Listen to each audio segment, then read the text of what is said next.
Guys हम लोग एक टॉपिक को डिस्कस करेंगे कंटेम्प्ट ऑफ कोर्ट के, but before starting this topic let me tell you कि आपके लिए जो चीज इंपॉर्टेंट है वो है कंटेम्प्ट ऑफ कोर्ट के बारे में जानना कि कंटेम्प्ट ऑफ कोर्ट क्या होता है, कितने टाइप्स का होता है, राइट। तो उसकी डिटेल्स आपको पता होनी चाहिए। तो वो चीज आपके लिए इंपॉर्टेंट है जो अभी हम डिस्कस करेंगे थोड़ी देर के बाद। बट राइट नाउ ये कंटेम्प्ट ऑफ कोर्ट का जो टॉपिक न्यूज में क्यों आया, that is not at all important for you guys, but फिर भी मैं आप लोग को बताना चाहता हूं क्योंकि न्यूज आपके आइडिया बस आपको होना चाहिए कि क्यों ये न्यूज आई कंटेम्प्ट ऑफ कोर्ट की। But this news is not important, right. Exam में ये न्यूज नहीं आएगी। एग्जाम में आएगा कंटेम्प्ट ऑफ कोर्ट के बारे में आपसे डिटेल्स पूछी जाएगी, जिसको अभी थोड़ी देर बाद हम डिस्कस करेंगे। सो चलिए स्टार्ट करते हैं इस न्यूज से। तो सुप्रीम कोर्ट गुरुग्राम नमाज मामले में हरियाणा के अधिकारियों के खिलाफ दायर अवमानना याचिका पर सुनवाई के लिए सूचीबद्ध करने के लिए सहमत हो गई है। मतलब कि ऑनरेबल सुप्रीम कोर्ट जो है वो अब रेडी हो गई है कि जो ऑफिशियल्स हैं हरियाणा के, जिन्होंने ऑनरेबल सुप्रीम कोर्ट के ऑर्डर्स को जो है वो फॉलो नहीं किया, तो उन ऑफिशियल्स के खिलाफ जो है वो कार्रवाई होगी, कंटेम्प्ट ऑफ कोर्ट की प्रोसीडिंग जो है वो होगी। तो इस चीज के लिए कोर्ट अब रेडी हो गई है।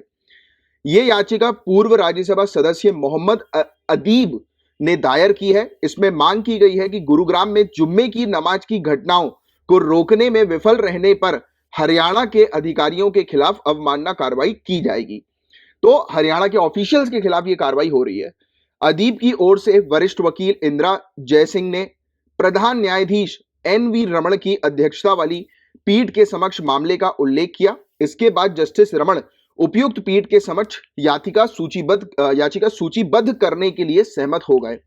जयसिंह ने कहा कि यह केवल अखबारों की खबरों पर आधारित नहीं है। उन्होंने कहा, हमने खुद शिकायत दर्ज की है। हम प्राथमिकी को लागू करने के लिए नहीं कह रहे हैं। इस अदालत ने निवारक उपाय निर्धारित किए हैं। मतलब ये वकील ने जो है वो ये चीज प्रेजेंट करी कि हम खुद आपको ये नहीं बोल रहे हैं कि आप जो है वो कोई मतलब जैसे कि ऑर्डर जो है वो दो कि किस प्रकार से मॉब लिंचिंग के केसेस को रोकना है, हेट क्राइम के केसेस को रोकना है, अगर वायलेंस होती है तो ऑफिशियल्स किस प्रकार से ऑपरेट करें। हम ये नहीं कह रहे हैं कि आप इस प्रकार से ऑर्डर दो, ऑर्डर पास करो, डायरेक्शंस दो। मतलब कोर्ट से ये कह रहे हैं कि हम जो है वो कोर्ट के सामने ये नहीं रख रहे हैं कि कोर्ट जो है वो इन सब मामलों को रोकने के लिए ऑर्डर पास करे। हम ये रख रहे हैं कि कोर्ट ने ऑलरेडी ऑर्डर दे चुकी है और उन ऑर्डर को ऑफिशियल्स ने जो है वो पालन नहीं किया, मतलब कि कोर्ट की तौहीन करी, कोर्ट के ऑर्डर्स को फॉलो नहीं किया। और इस पर पीठ ने कहा, हम इस पर गौर करेंगे और तत्काल उचित पीठ के समक्ष पेश करेंगे। हरियाणा सरकार ने दिसंबर 2021 में स्थानीय निवासियों के विरोध के बाद गुरुग्राम के सार्वजनिक पार्कों में शुक्रवार की नमाज पर प्रतिबंध लगा दिया है। अपनी याचिका में पूर्व राज्यसभा सांसद अदीब ने हरियाणा के मुख्य सचिव, पुलिस महानिदेशक आईएएस संजीव कौशल और आईपीएस पीके अग्रवाल के खिलाफ अवमानना कार्रवाई की मांग की है।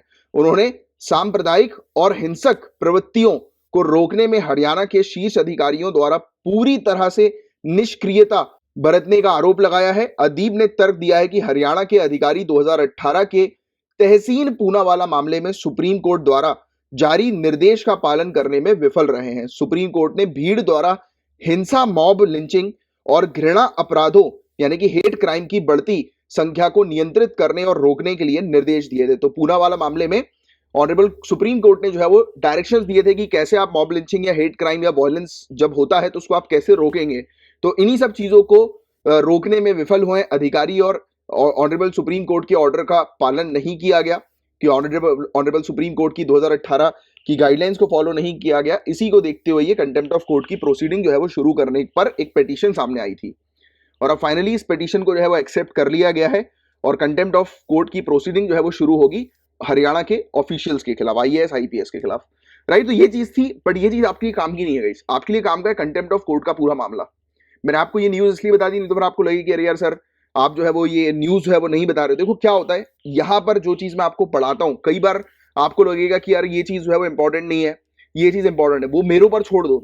मेरे पास है एक्सपीरियंस आपको ये चीज बताने का कि क्या चीज इंपॉर्टेंट है, क्या चीज इंपॉर्टेंट नहीं है, क्या चीज एग्जाम में आएगी, क्या चीज एग्जाम में नहीं आएगी। What you guys have to do is you just have to read whatever I am providing you just have to read it religiously. आपका सिलेक्शन होके रहेगा।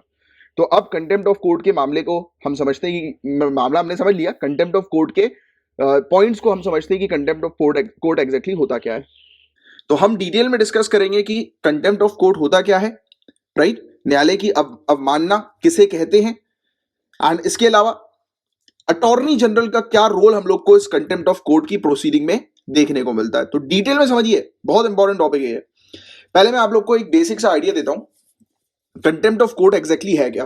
डेफिनेशन में आपको बहुत लंबी चौड़ी फालतू की चीज जो है वो नजर आएगी, बट सिंपल सी चीज ये ध्यान में रखना कि कोई भी व्यक्ति अगर कोर्ट के बारे में उल्टा सीधा कह रहा है, लिखकर, बोलकर या किसी भी पर्टिकुलर फॉर्म में कोर्ट की या कॉन्स्टिट्यूशन की निंदा कर रहा है, उल्टा सीधा बोल रहा है, राइट, गलत शब्दों का उपयोग जो है वो कर रहा है कोर्ट के लिए, तो इन सब चीजों को, इन सब एक्ट को कोर्ट की तौहीन माना जाता है और इसके लिए कोर्ट जो है वो कार्रवाई करती है। जिसने भी इस एक्ट को अंजाम दिया होता है उस व्यक्ति के खिलाफ जो है वो कार्रवाई होती है। इसमें क्रिमिनल प्रोसीडिंग भी होती है, सिविल प्रोसीडिंग भी हम लोग को देखने को मिलती है।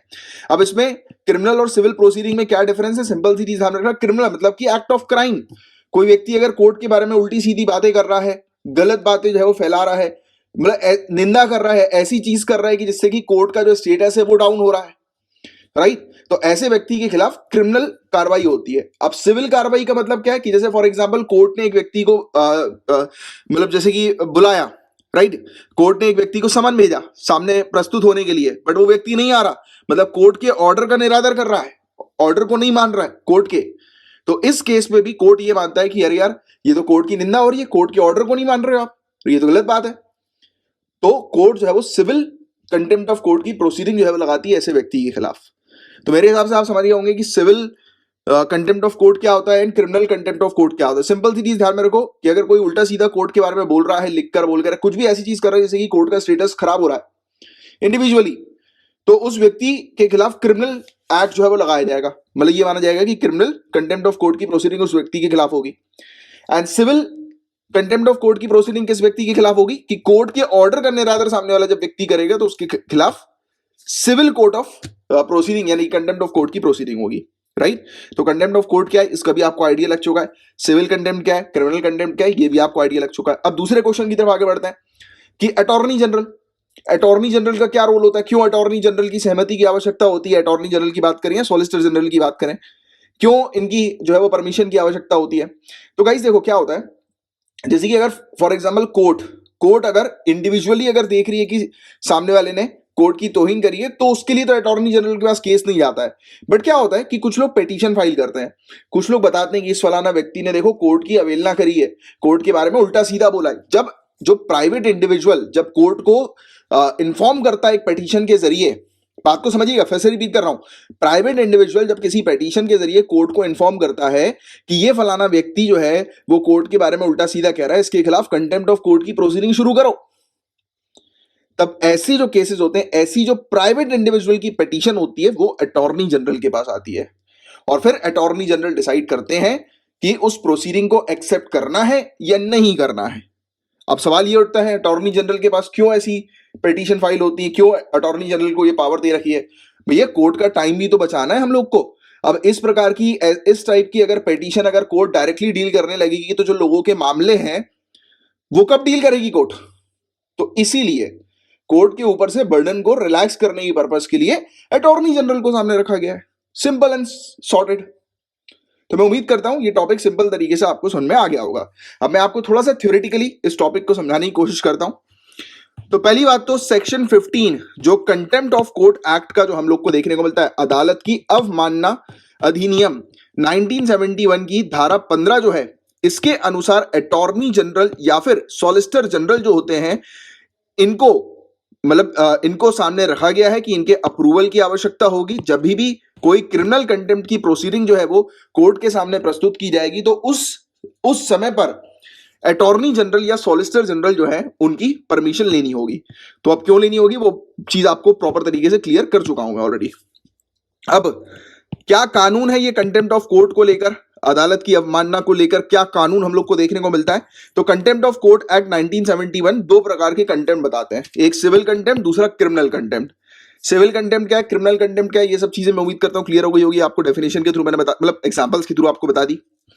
तो इसमें बताया जाता है कि कंटेम्प्ट ऑफ कोर्ट एक्ट 1971 जो है इसमें सिविल कंटेम्प्ट, क्रिमिनल कंटेम्प्ट को डिफाइन किया गया है और पावर्स दी गई हैं कि किसको जो है वो कौन सी पावर्स होंगी, क्या प्रोसीजर्स होंगे। कोर्ट के खिलाफ अगर कोई व्यक्ति जो है वो इस प्रकार की कार्रवाई करने के लिए अपील करता है तो उसकी क्या प्रोसीजर होगी, सब चीज इसमें मेंशन्ड है कि कोर्ट किस प्रकार से पेनाल्टी लगाएगी, राइट। और तो ये सब चीजें कि अगर कोई व्यक्ति जो है वो कोर्ट की अवहेलना करता है तो उसके ऊपर किस तरह के जो है वो चार्जेस लगाए जाएंगे, सब कुछ इसके अंदर डिफाइंड है कंटेम्प्ट ऑफ कोर्ट एक्ट 1971 के अंदर, ठीक है। अब मैं आपको बताने जा रहा हूं कंटेम्प्ट ऑफ कोर्ट की डेफिनेशन। मैंने आपको समझा चुका हूं ऑलरेडी कंटेम्प्ट ऑफ कोर्ट है क्या, बट अब डेफिनेशन सुन लो एक बार, राइट। कि अदालत की अवमानना का अर्थ क्या है, कि अदालत की गरिमा, न्याय और इसके प्राधिकार का विरोध अथवा अवज्ञा करने वाले व्यवहार से किसी न्यायालय तथा इसके अधिकारियों की अवहेलना करना तथा उसके अधिकारियों के प्रति अनादर प्रदर्शित करना, तो ये अदालत की अवमानना का अर्थ है। तो कंटेम्प्ट ऑफ कोर्ट को डिफाइन किस प्रकार से किया गया है कि it is the offence of being disobedient to और disrespectful towards a court of law and its officers in the form of behavior that opposes or defies the authority, justice and dignity of the court। कि मतलब कि court का जो status है उसको आप नीचे गिरा रहे हो, उसकी तौहीन कर रहे हो, राइट। तो उस चीज को जो है वो कंटेम्प्ट ऑफ कोर्ट कहा जाता है। अब अटॉर्नी जनरल की सहमति की क्यों आवश्यकता है, तो आपको क्लियर हो गया क्यों आवश्यकता है, क्योंकि इसके पीछे का ऑब्जेक्टिव ये है कि कोर्ट का समय बचाना, कि इस प्रकार की एप्लीकेशंस अगर कोर्ट के पास आएंगी और कोर्ट अगर इन तरीके की पेटिशन में एप्लीकेशन को डील करता रहेगा तो फिर मेन केसेस कहां से देखेगा कोर्ट, तो इसलिए अटॉर्नी जनरल को दे रखा है।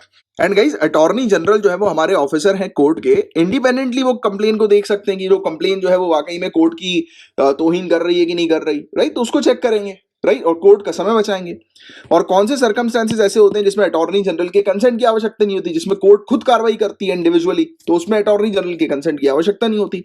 अटॉर्नी जनरल के कंसेंट जो मैंडेटरी है, राइट, अति आवश्यक है, वो कब है कि जब एक कोई प्राइवेट सिटीजन इन्फॉर्म करता है कोर्ट को, पिटीशन फाइल करता है कि कोर्ट की तौहीन कर रहा है ये फलाना फलाना व्यक्ति, राइट। तो उस केस में अटॉर्नी जनरल जो है वो कार्रवाई करते हैं, देखते हैं। बट अगर कोर्ट खुद से देखती है, कोर्ट को लगता है कि अरे यार इस फलाना इंडिविजुअल ने जो है वो कोर्ट की तौहीन करी है, कॉन्स्टिट्यूशन की तौहीन करी, तो कोर्ट खुद से उसके खिलाफ जो है वो कार्रवाई कर लेगी। उसमें फिर अटॉर्नी जनरल के कंसेंट की, उसकी सहमति की रिक्वायरमेंट नहीं होगी। और हाँ, अगर अटॉर्नी जनरल जो है वो डिनाई कर देते हैं अपने कंसेंट को, अटॉर्नी जनरल अगर सहमति देने से मना कर देते हैं, तो उस केस में क्या होगा, तो उस केस में मैटर खत्म हो जाएगा। बट हाँ, जो कंप्लेनेंट है वो पूरे मैटर को अगेन फिर से कोर्ट के सामने जो है वो ला सकता है, प्रस्तुत कर सकता है, तो उसकी इंडिविजुअल राइट है।